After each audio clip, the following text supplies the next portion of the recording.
Hello, everyone. Welcome to another episode of OpsCast, brought to you by marketingops.com and powered by all the Mo pros out there. I am your host, Michael Hartmann, flying solo today.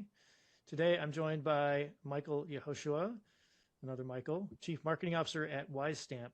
Michael has built his career from BDR to CMO, not just once, but twice, across two different markets. He understands how marketing actually works, from execution to strategy to leadership.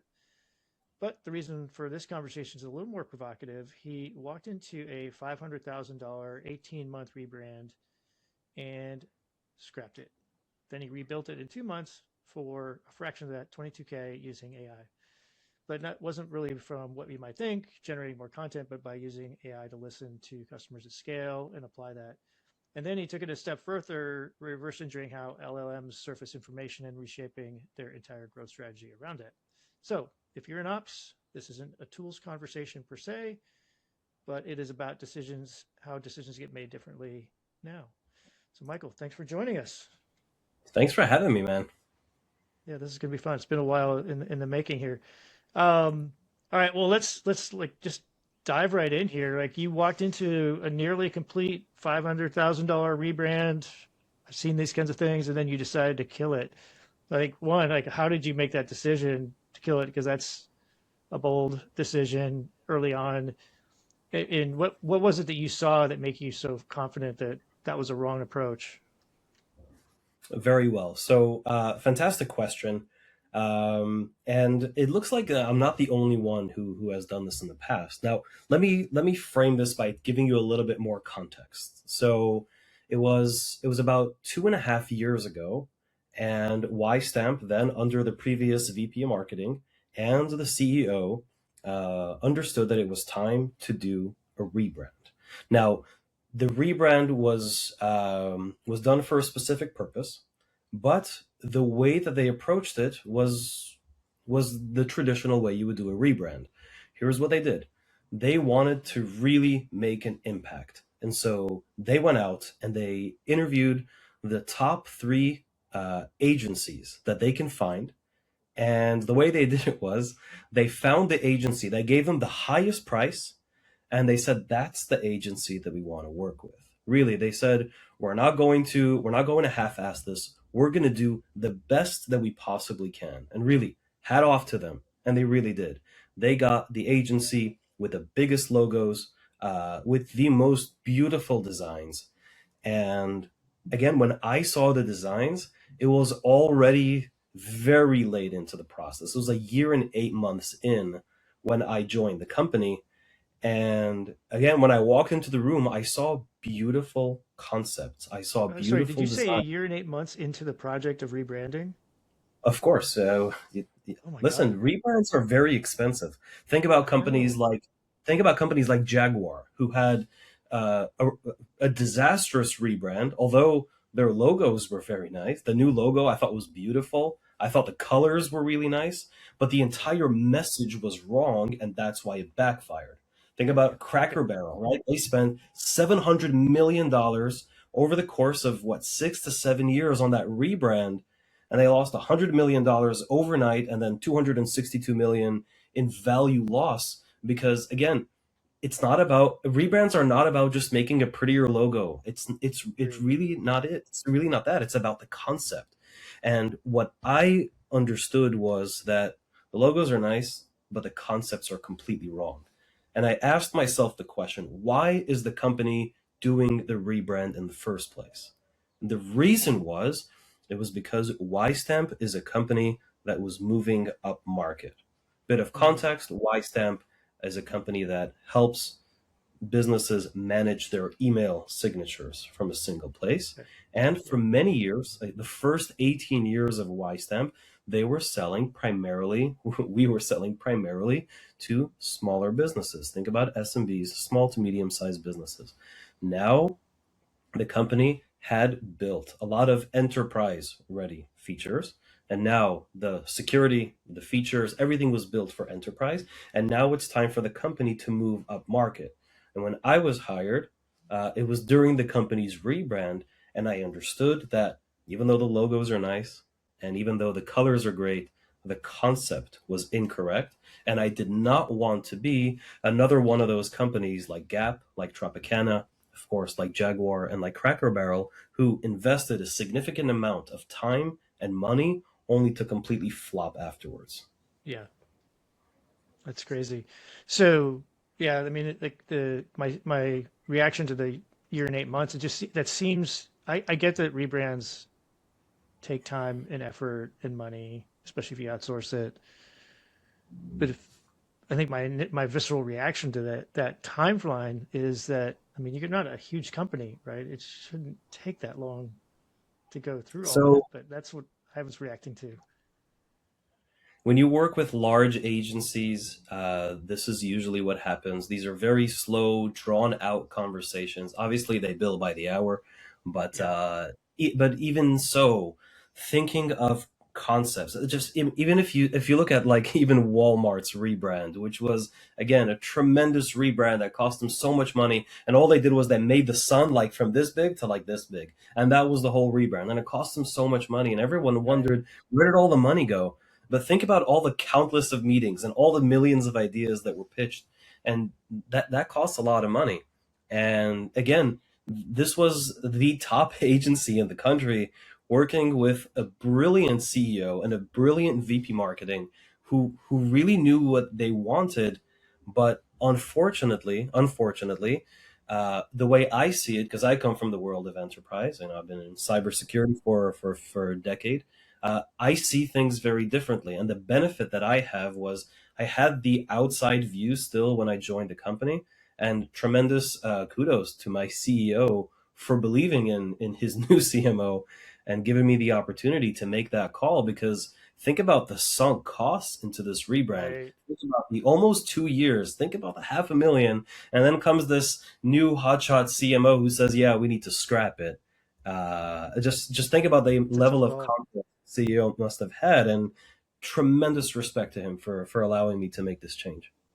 I mean, the part that I like is that you brought up sunk cost, right? It's this like there's probably some term for this, but one of the things I learned in a in a course I took one time was this. There's a sunk cost. I think it is sunk cost fallacy, right? Like, oh, we spent this much money, we need to keep going, right? Rather than realizing that it's not going to go where you want to go, and you can't get that money back, generally speaking, right, without like legal action or something like that. So I think that's the I see that so often, or I've seen that so often, where people like continue to put time, money, effort into something that is, for the most part, obviously failing, but they don't want to admit it. And so I think it's good to see that there are people and organizations that will do that. So coming out of that though, you were basically said you had 22K, because it wasn't like you could give up on the rebrand, right? So what did you like? How did you figure out what to do? What did you do differently? And maybe what did you not do, right? And then ultimately, how did that end up working out? Fantastic. So you mentioned they had 22K. So 22K was basically the last bill. That basically that was all I had left. That was all I had left for the project. That's how much that's the agency took their money. The sort of the last payment. We notified them that we would be moving on from them and we would not be using this concept. And they said, "Well, you're not going to get your money back, but that last payment of 22K, you can keep the change."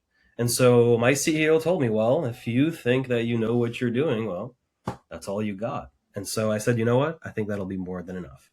And here's what we did. You see, many companies want to sell what they want to sell, but Mm, they fail to understand that they can only sell what customers want to buy. And so instead of sitting through more of these endless meetings that are just, going around in circles, yeah. I decided it's time to do something different. I got on a plane and I flew out and I met my customers from coast to coast, from California to New York City. Uh, I am very fortunate that at WiseStamp we have 1.5 million customers. So the number of customers I can speak to is very wide. But I mapped out the most strategic, the largest, most well known brands from coast to coast. And that's who I set meetings with, along with my customer success team. And I got out there, I met them in person, I sat with each one of them for an hour, and I asked them very specific questions as to why they purchased us in the first place. What value do we give them as a company? And what are things that today they cannot live without once they started working with us? And I'll explain why in further questions why I've done it this way, but really understanding what your customers like, really understanding the value that you're giving your customers is the most important thing you can do in marketing, and that's the most important thing you can do in building a brand. And so before I ran a single campaign, I went out, I met with my customers, and I learned exactly the values that they need. Again, these are the customers that I met were the In their largest words, right? in their words, right? But it's from the segment that the company is now growing into. Now that the company is selling chiefly to enterprise companies, I met with our customers who have, 10,000 employees, 5,000 employees, and so on and so forth. Instead of meeting with the smaller mom and pop shops who, again, get tremendous value from us, but a different kind of value. And so Sure. that was also very important to understand. Yeah, it's interesting. Yeah. So these were like actually you like went out, met in person with these customers. You can and you So just that's right. So that was the first part. Now, obviously, I cannot scale myself. I can't have 500 Michaels going to every single one of those customers. And so that's when I needed a force multiplier, and that's when I needed to use AI. so walk through like what did that look like? Because so I mean, were you recording the meetings? Were you just taking lots of notes? And then like how did like what from a tactical standpoint did you do that where you, I assume you then took whatever you captured somehow, fed it into we'll call it AI, but probably an LLM, right? And use that to do some analysis. I mean, I think but I don't like. How did you go through that process if it wasn't? I mean, if you were literally in person sitting across from people, right, how did that go? Okay, so obviously the meetings that were in person were different than the meetings that I analyzed. Now, Okay. Ah, so I'll tell you what people do today. Today, a lot of people use AI to talk, which yes. is you go on LinkedIn today, you'll see that around 85% of all the content is AI slop, right? You'll see the same generic emojis, you'll see the same bullet structure, you'll see the M dashes everywhere, and that's what people are doing today, and they don't understand that AI is really good at analyzing data and lots of it. And so one of the things that we did was we went on our sales calls. By the way, for those of you who are listening here, I recommend you turn off this podcast and go listen to your sales calls. That'll give you much more value on the way to your office than this podcast. Then But then come back and finish the and then come podcast. back and listen to I, the. I couldn't agree more. I think it's an under for marketers who, especially marketers who I said this before, marketers who have a disdain for their sales counterparts. Right? One, you don't know what it's like, but two, like there's a lot of value in hearing how they talk about the value of your product and hearing what the customers talk about. Um, I think so. I agree with you that they should go listen to it. Let them finish So this it's not just podcast. that, it's also you hear what kind of questions they ask. When Absolutely. you hear Yeah. the kind of questions they ask, you understand what the current needs are in the market. And then you, as the marketing leader, can go to your product team and say, you need to add this to your roadmap. And again, Ah, this is something that really helps you to develop as a marketing leader. Now, let's go back to your question. So we analyzed those sales calls. We analyzed lots of them. In addition, we also analyzed customer success calls with customers. So when mm, customers would call and have issues, we wanted to analyze what parts of our product are actually not meeting our customers' expectations. Because A, we need to know what it is that potential customers are asking, and B, we need to know what existing customers are complaining about, because if we're going to go and do this big rebrand and our product is still half baked, or we're not meeting the needs of the market, then we are basically going to be a big failure, and it's not something that I could afford. And so Okay. the holistic view of trying to understand what the customer needs were, that was the center. And until we didn't have that right, I wasn't going to spend a penny on graphic design.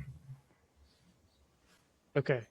So I love this idea of listening and using AI to analyze it. I've used that, done that myself with meetings, and um, it's kind of what turned me on to. If you've have you used Notebook LM? Oh yeah. Love that. Where it generates like a podcast, like audio of content, and it could be a transcript. Um, so when you analyze those calls, I mean, it's interesting to me. Were you analyzing the actual audio, the transcripts, both? Like, what were some of the big? What were you looking for, listening for? Like, how did you direct the AI? Because it's interesting to me. I think when we talked before, I was thinking this is all just about input into brand and marketing. What's the aha for me right now is, oh, you also use this to feed back into the product and product roadmap. So, okay. So, one of the things that I really wanted to discover was what makes the customers tick. Now, I'll tell you why this is. When I came historically from the world of cybersecurity, it was very obvious why customers are buying our product. It's because if they don't secure their network or their endpoints, they're going to be in a lot of trouble. There was an obvious need. Yeah. If I asked you a few months ago about how important it is to have email signatures, just be honest. How important would that be to you? For many people, it doesn't even show up. It doesn't show up Right. their list of priorities. And what I needed to understand was I needed to help to turn a product which was seemingly nice to have into a product that's a must have. And I'll tell you why that is. Because when times get tough, think about it. Oil prices are going up, the economy is starting to go down. Businesses need to focus on efficiency. And what do? They cut out the tools that are nice to have and not a must have. And so, Yep. one of the things that I needed to focus on and I really needed to hone in on is how to turn WiseStamp into a platform that's a must have and not a nice to have. And that's what I was able to figure out using AI with those aha moments. The way I did this was I analyzed the voice transcripts for the pitch starting to get elevated. Because when a pitch Oh, starts to go up, you hear either levels of excitement or you hear levels of frustration. And I really wanted to understand what causes a baseline voice to go from, okay, this is interesting. So, you know what? Like you see the tone yeah. starts to go up. Those are the places that we started to analyze, and I discovered something fantastic. Now, I didn't know this as a use case, but turns out that there was a very big cybersecurity conference a few days back called RSA, Okay. Yeah. and a lot of my customers in cybersecurity, what they want to do is they want to have their sales reps and their marketing reps who are at that conference. They want them to book as many meetings as possible. Yep. This way, they can measure the ROI. Now, one of the things that we understood was that when a sales leader or a marketing leader asks their reps or their sellers or their SDRs to update their email signatures with, hey, meet us at RSA with like a little banner, and then you Yeah. click on it and it takes you to a landing page. Uh, when we asked our customers if their employees do that, everyone said nobody listens. There might be one or two people who listens. The rest of the people are still using a banner from a few months ago. And Yeah. we understood that they need to go to those conferences and they need to book meetings. That is critical. And when you give one person control over every inbox in the company and they're able to, with one click, have everything updated, that is something that's a must have. It's not a nice to have. This is one example. Another example is in the world of medical or education. If a teacher or a doctor decides to add their political views to the bottom of their email signatures for a political cause which isn't aligned with either the university or the hospital, this causes the hospital or the university to lose reputation. That means investors are backing out. The teacher needs to be publicly fired. It creates unnecessary backlash for universities, hospitals, legal, and some other fields. And so companies need to protect their brand. They need to protect their brand identity, and they Yeah. cannot allow people, which again, we're all human at the end, to make rogue decisions that are contradicting with the brand. And so now we give our customers full control over every inbox in the company. Everyone looks aligned, and nobody can add things that are not approved. And so you're basically, what we're doing is we're helping those businesses or organizations gain full control of their brand. And this saves them a lot of money in reputation damages, in legal issues, and to fire teachers. And again, it's a tool that you probably wouldn't think about is something that's so it's so necessary, but we turned it in from something that's a nice to have to a must have. And now when oil prices are going up, we're actually continuing renewing customers, and we're not going through churn because we were able to explain the value to our customers where Right. many of our competitors have failed to do so. And I only got that information from analyzing this information through these aha moments. Yeah. I mean, I think that's, you know, that's one of the, I think that's one of the downsides of things like because I've run transcripts through, and I think I've, like, now that you're saying this, right, I think I implicitly knew that it was missing I'll just generally call it body language components of it, right? Like video would have been like, oh, are you leaning in? Are you leaning back? Is your voice going up? Is it going down? Are you looking somewhere else? Right? All these things are I think, we all learn these through, normal life, and it's the one piece that's been missing, I think, from the transcript components. And the transcripts, the ones I still think are pretty good when I get summaries and things like that. So this is interesting. So as you know, most of our listeners, viewers are in ops space, whether it's marketing ops, rev ops. Um, so I think this is probably a little bit different. I mean, we've talked about AI, of course, in lots of different contexts, and I think of it in a couple of different buckets for an operator standpoint. But like, if you were to, tell marketing ops people, like, how should they be thinking about this element of leveraging AI, right, for capturing and using data from calls and things like that? So, like I mentioned before, listen to your sales calls, learn what attracts new clients, right? Listen to customer success calls and prevent churn, and learn more about customer retention.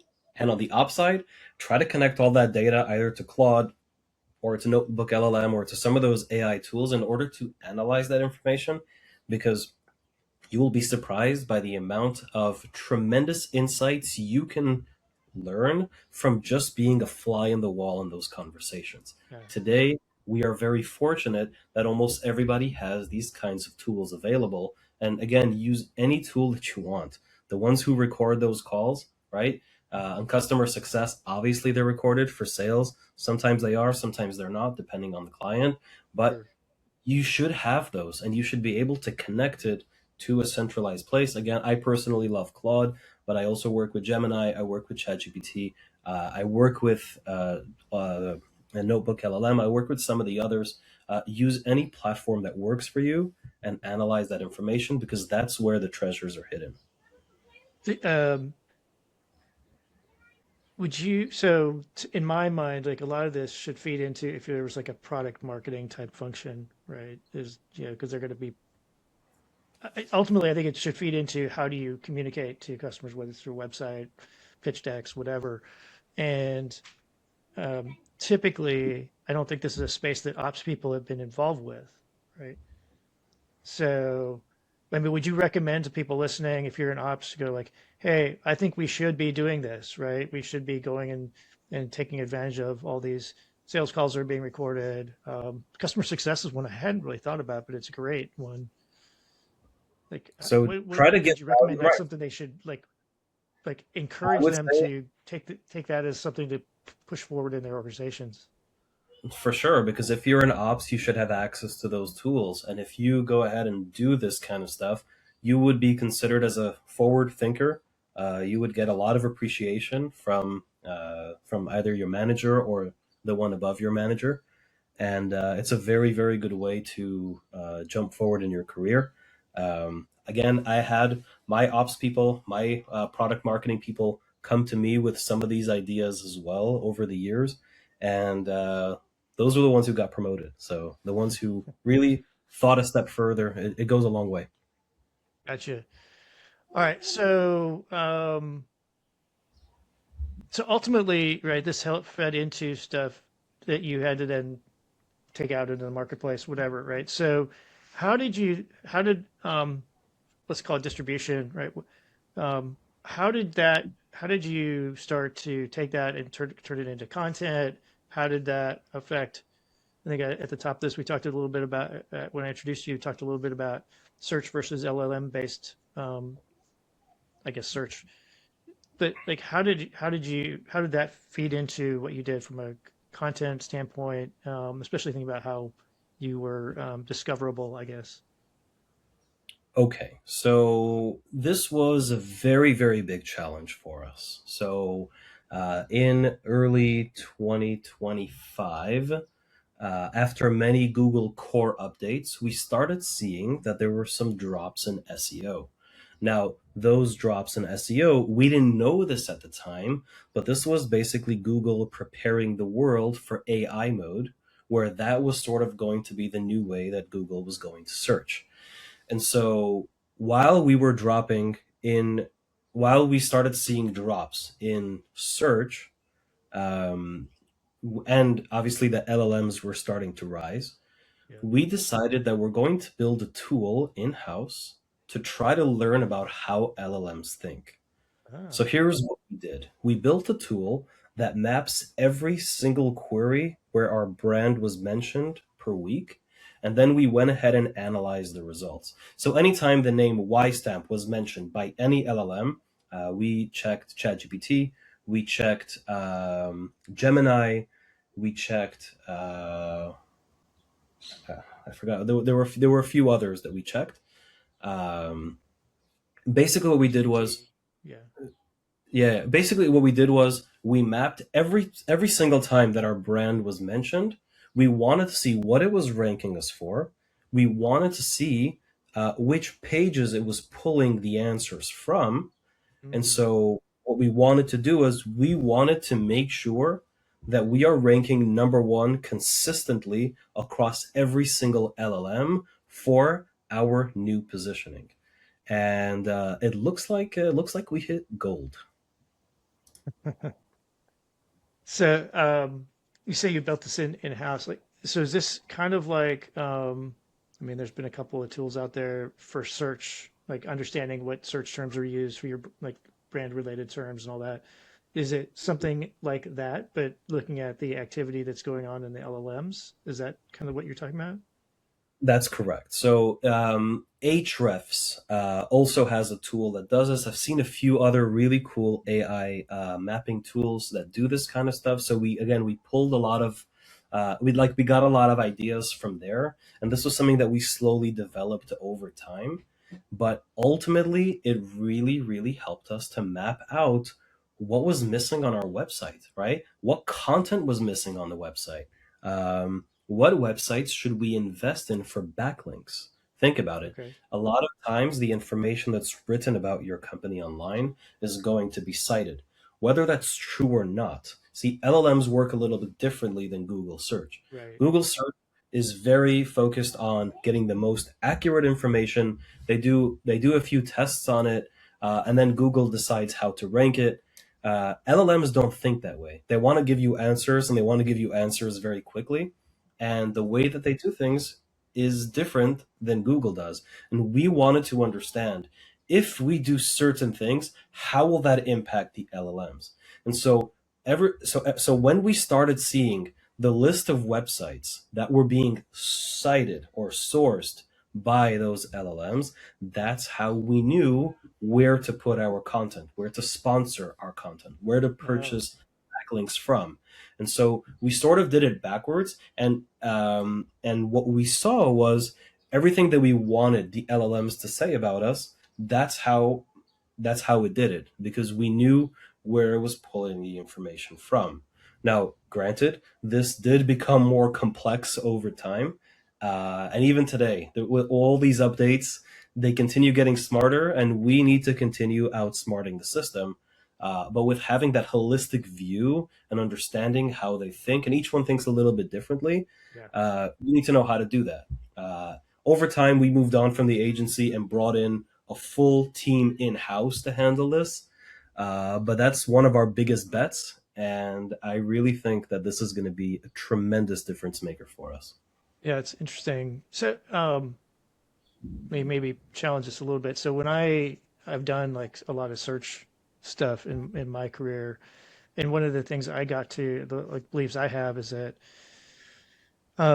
trying to chase the latest algorithm change, right, and do all these kind of crazy things is actually a losing battle, and that like you should focus on just having high quality content for humans that is easy to consume and is broken up into chunks that make sense so the algorithm can, or the when it's crawling a site, right, it's looking for specific stuff, even if that means breaking up something that could be one big piece of content, right, just to give it more uniqueness.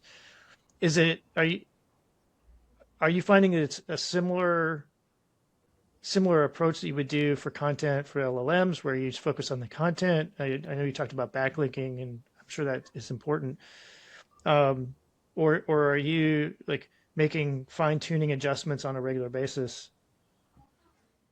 So you're definitely right. Always create the highest quality content and things that other people cannot do. So again, today when everyone is writing with LLMs, you write with an actual person, and all of a sudden you sound different than everybody else. What a novel thought. So there's always that. However, you need to understand that you need to be playing two games now. SEO, as much as people are saying that it's dead, it isn't dead. People are still searching on Google, but people are also searching on LLMs. And so you don't just have a strategy of creating the best content, you also need to create the best content, and you also need to create content that LLMs are interested in. And so it's not about just trying to focus in on one thing. You need to now branch it out. Those are two separate departments. You need to focus on this side of the business, and you need to focus on that side of the business, because that's the only way you're going to win today. And yes, there are a lot of guesses and there are a lot of mistakes that you need to make along the way, but I would rather have mistakes with conviction than sitting down and raising our hands and saying, well, we can't wait for the latest algorithm change, so we'll just write good content. It just doesn't work that way. You need to try, you need to fail, you need to try again. Eventually, you'll outsmart the system. And did you or do you still use that analysis from sales calls and customer success calls as input into the kind of content that let's say you're initially creating some new content or updating a substantial portion of content? Is that a big part of how you go like approach that now? And then the language, the terminology you use, right, matching customer language, all that. 100%. It's been a very, very big emphasis for us. It's not just the content that we write, it's going to be the white papers that are going to be coming out. The specific research that we're going to be coming out with is very interesting. I can't talk about it yet, but you'll see it in a few weeks. All of that we were able to pull based on conversations our sales team had with prospects. So a prospect would say, what would be really interesting if there was a study on X, Y, and Z. And that's basically what my LLM told me. I got into that call. I listened to what the customer had to say. I ran it through with my marketing team. I said, guys, what do you think? Is it possible? And then they said, yes, it is. And we rented all the necessary equipment for the study. And now we have the data, and now we're putting it all together. We would not have known about this had we not heard this from a customer. Sure. So that's one of them, but also the blog posts that we continue to write. I know no one reads blogs anymore, but you'd be surprised. There are people who are on the bottom of the sales funnel, and they're very interested to see what the customer, what the company they want to purchase from is writing about. What are things that they care about? And those are things that are very interesting. And so, like you said, using the words of the customers has been very, very important with our rebrand. And funny enough, when we launched the rebrand, it was we actually launched the messaging in May of last year, and we Hmm. launched the design in Yep. September. It's funny to see that every single one of our direct competitors copied our messaging, which was really, really funny, and Ah, it really shows that we're on to something. So yeah. thanks, guys. Yeah. What is it? Anyway, so it's interesting that you bring up blog posts, and I know we didn't plan to talk about this, but there's a part of me, you mentioned it sort of bottom of funnel, but I think what I think might be going on is I think about like a typical buyer journey now, right? I think the old model of a very like stepwise funnel is for a long time not been the reality, right?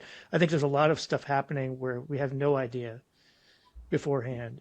And it feels like maybe blog posts with LLMs now, if people are using that to do, hey, I want to look at people in this space, what are they, you know, it may be more important now than it was when it was just sort of quote, just pure search. Because to your point, right, the goal of the search was to get the most correct, accurate answer, where LLMs feel like like I use LLMs a lot for doing that, like research, whether it's a personal thing or and like blogs. Actually, I've always thought like press releases were an underrated marketing tool. So, I mean, is that sense you get too? Like some of these things that have maybe fallen off as important pieces of content are starting to pick up because of how they can be used. That's correct. So for many years, press release was like a very expensive part of marketing that people would only do, or companies would only do if they had extra budget. Today, it's a pivotal part of our business. So we work a lot with the press. We always try to get our information out there because having your information in as many places as possible with the correct context, with the correct messaging, really helps for positioning, not just with SEO, but also with LLMs. And it's a very, very important part of the business. I've seen something fascinating that some companies are starting to do. I will experiment with that shortly regarding PRs. And if it works, I'll tell you about it in another episode. I love that. I love it. Um, okay, so maybe let's sort of had to wrap up here, but so maybe this is a little more for people who are kind of on the track for CMO. Um, if you were or you were someone who's stepping into a new CMO role today, where a company is like, what should I be doing? What should I be thinking about in terms of AI to drive impact? I mean, I think it's been interesting to me to see this sort of a, I don't know if it's hyper, but like feels like the big marketing impact from when like it was really ChatGPT that exploded what 18 months ago, that it was going to be the thing that replaced all these content writers. And I never thought that was going to work that well for a variety of reasons. But so, but your story is interesting because you used it in a different way. Like, what would you recommend, like, as a starting point for them walking into a new organization? And maybe does it matter the size, right? That might have an impact too. Not necessarily. This was when I finished graduate school. I sat with my professor, who I was very, very close with, and I asked him, "Hey, can you please give me a little bit of advice? I'm stepping into a new role as a VP marketing.